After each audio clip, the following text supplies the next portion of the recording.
গাজায় ইসরায়েল ও হামাসের যুদ্ধ ৮ মাস পেরিয়েছে। এখন গাজার সর্বদক্ষিণের অঞ্চল রাফায় ইসরায়েলি সেনা ও হামাস এবং ফিলিস্তিনের অন্য সশস্ত্র গোষ্ঠীর মধ্যে তীব্র লড়াই চলছে।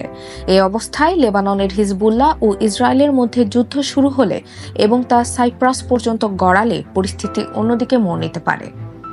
লেবাননের সশস্ত্র গোষ্ঠী হিজবুল্লাহ ইসরায়েলের পাশাপাশি ইউরোপীয় ইউনিয়নের দেশ সাইপ্রাসেও হামলা চালানোর হুমকি দিয়েছে। লেবাননের অদূরে অবস্থিত ভূমধ্যসাগরের দেশটিতে হামলা হলে ইউরোপীয় ইউনিয়ন ও যুক্তরাজ্য সংঘাতে জড়িয়ে পড়তে পারে বলে আশঙ্কা করা হচ্ছে।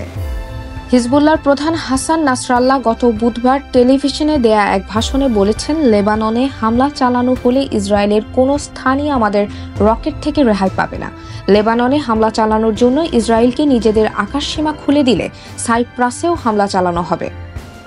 আগের দিন মঙ্গলবার ইসরায়েলের সেনাবাহিনী ঘোষণা দেয় তারা লেবাননের সামরিক অভিযান পরিচালনার পরিকল্পনা অনুমোদন করেছে। জবাবে লেবানন ভিত্তিক সশস্ত্র গোষ্ঠী হিজবুল্লাহর প্রধান হাসান নাসরুল্লাহ ইসরায়েল সহ সাইপ্রাসে হামলা চালানোর ওই হুমকি দেন।